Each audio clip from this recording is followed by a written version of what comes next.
Bismillahirrahmanirrahim. Assalamualaikum warahmatullahi wabarakatuh. Halo rekan-rekan semua, kembali lagi dengan channel Osmonologi. Baiklah, di kesempatan yang baik ini kami kembali akan berbagi informasi kepada rekan-rekan sekalian.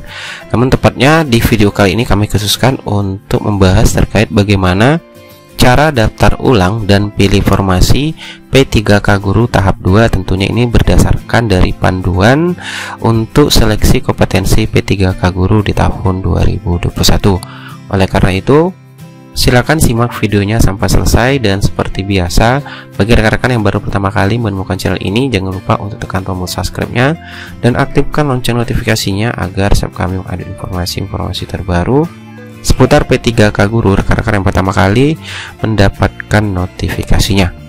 Oke teman-teman, langsung saja terkait dengan pendaftaran ulang dan pemilihan formasi P3K Guru tahap 2. Sudah sama-sama kita ketahui pengumuman yang sudah disampaikan Kemendikbudristek terkait dengan revisi jadwal yang sudah diumumkan di portal guru pppk.kemendikbud.go.id yang sudah bisa kita akses dan kita lihat jadwal terbarunya. Jadi silakan teman-teman download file tersebut untuk melihat tahapan-tahapan pelaksanaan seleksi kompetensi tahap 2.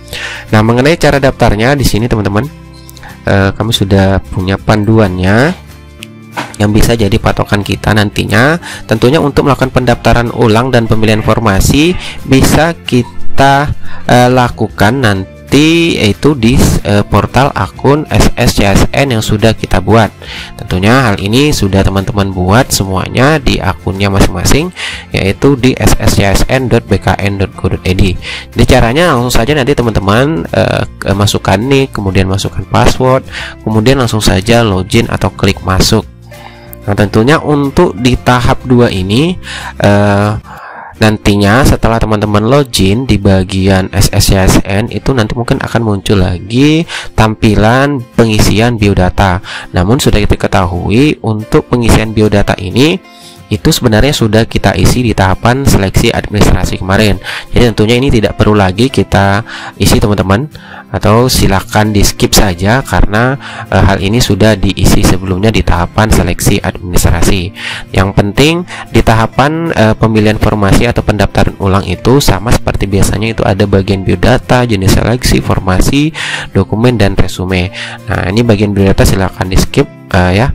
Mungkin nanti kalau seandainya sudah bisa diakses, apabila mungkin ya ada kesalahan terkait mungkin dari data rekan-rekan sekalian, kalau seandainya nanti di sistem itu bisa diedit, silahkan diedit. Kalau seandainya ada salah mungkin dari nama, gelar, tempat lahir, tanggal lahir, email, jenis kelamin, jenis disabilitas, dan lain sebagainya ya teman-teman. Namun di sini sepertinya ini tidak perlu lagi diisi karena sudah diisi di sebelumnya. Oke, selanjutnya ini masih bagian tahapan pengisian biodata, mulai dari alamat domisili, provinsi, kabupaten, akun media sosial, dan sebagainya. Nah, ini juga terkait dengan masih jenis seleksinya. Tentunya ini kita sebagai guru itu akan mendaftar sebagai P3K Guru di bagian sini. Kemudian untuk data Dapodik dan data peserta STHK 2 tentunya ini sudah diverifikasi juga oleh Kemendikbudristek dan Panselnas di tahapan seleksi administrasi kemarin, teman-teman. Kita lanjut saja. Kita klik selanjutnya di sini ya. Nah, kemudian di bagian yang terpenting adalah di bagian sini teman-teman, di bagian mendaftar formasi. Nah, sudah kita ketahui untuk pendaftaran formasi ini bagi rekan-rekan guru honorer dan STHK 2 yang sudah mengikuti di tahap 1 kemarin yang dinyatakan nanti tidak lolos di tahap 1 itu kembali memilih formasi. Kemudian bagi guru swasta dan lulusan PPG itu baru pertama kali melakukan pengisian formasi untuk P3K Guru, yaitu untuk di tahap 2. Nah, di bagian di sini bisa kita lihat bagian-bagiannya teman, untuk pengisian kolomnya seperti jenis seleksi ini P3K Guru tentunya ini terisi secara otomatis. Kemudian instansi juga, karena di tahap 2 ini pengisian atau pemilihan formasi maksud kami itu hanya bisa dilakukan masih dalam cangkupan lintas wilayah, belum bisa teman-teman melakukan pemilihan formasi di daerah yang lain seperti itu. Nah, di bagian di sini ada nomor-nomornya, silakan diperhatikan dan keterangan di sini. Yang pertama itu mulai dari pendidikan ya, pendidikan, kemudian jabatan, kemudian ada lokasi formasi, kemudian ada IPK, nomor ijazah, tahun lulus, jenis perguruan tinggi, tanggal ijazah, nama perguruan tinggi. Nah, di sini keterangannya pilih perguruan tinggi pada pilihan yang ada, kemudian nama perguruan tinggi isi sesuai perguruan tinggi pada ijazah jika nama berubah atau berbeda. Kemudian ada yang 11 nama prodi, akreditasi program studi pada saat lulus, kemudian di bagian 13 ini ada captcha. Namun tentunya mungkin sebagian peserta juga pada saat tahapan administrasi kemarin itu sudah melakukan pengisian biodata ini ya teman-teman, terkait dengan perguruan tinggi dan lain sebagainya, nomor ijazah juga. Jadi sini mungkin yang harus diisi nantinya di bagian formasi ya teman-teman. Nah, di bagian formasi di sini tentunya untuk pemilihan formasi dan formasi yang bisa teman-teman pilih itu berdasarkan surat edaran dari GTK Kemendikbud terkait dengan linearitas kualifikasi pendidikan ataupun serdik yang teman-teman miliki. Namun berdasarkan pada tahapan 1 kemarin bahwasanya untuk pengisian formasi di sini nanti akan dimunculkan secara otomatis oleh sistem. Artinya pengecekan linearitas itu dilakukan by system teman-teman. Jadi teman-teman tidak perlu khawatir lagi terkait dengan formasi mana yang saya harus pilih nantinya. Nanti sistem akan memunculkan secara otomatis.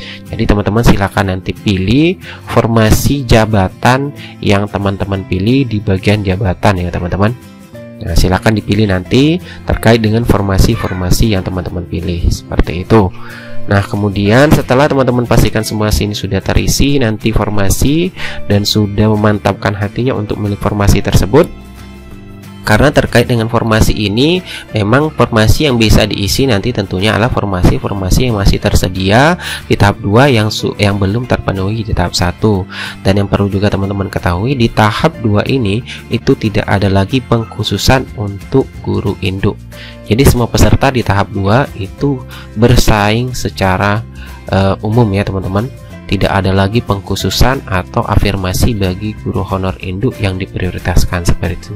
Jadi sudah memiliki kesempatan yang sama untuk 4 peserta, yaitu guru honor negeri, STHK 2 yang tidak lulus tahap pertama, guru swasta, dan lulusan PPG. Nah, nanti setelah teman-teman isi semuanya di sini, baru klik captcha, isi captcha, baru klik selanjutnya seperti itu. Nah, setelah itu di bagian dokumen itu tentunya tidak perlu lagi diupload teman-teman, karena itu sudah kita lakukan di tahapan seleksi administrasi sebelumnya. Jadi di sini tidak perlu lagi diupload. Kemudian kita selanjutnya yaitu di bagian resume pendaftaran, dan ini penting teman-teman di langkah terakhir untuk resume pendaftaran ini, karena pada tahapan ini pendaftar harus periksa kembali data yang sudah diisi pada tahap sebelumnya. Jika sudah dicek dicek semuanya apakah sudah sesuai, apakah sudah benar terkait dengan data-data teman-teman yang sudah diisi sebelumnya pada kolom sebelumnya, pada pilihan informasi, biodata dan sebagainya, baru klik centang-centang kotak yang ada di sini. Nah, silakan diklik kolom di sini, dicentang, pastikan kembali data sudah benar karena tidak bisa memperbaiki data setelah akhiri proses pendaftaran seperti itu. Sama di bagian sini juga di checklist semua. Kemudian di bagian bawah ini nanti itu ada tombol akhiri proses pendaftaran.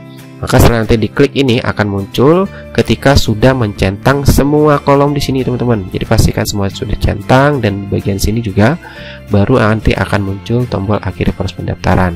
Setelah kita klik maka nanti akan muncullah tampilan akhir resume pendaftaran seperti ini. Apabila teman-teman sudah sampai di tahapan resume pendaftaran seperti ini artinya adalah data-data terkena sekalian itu tidak bisa lagi diubah ya. Artinya inilah data terkait yang teman-teman gunakan untuk seleksi kompetensi tahap 2 nantinya.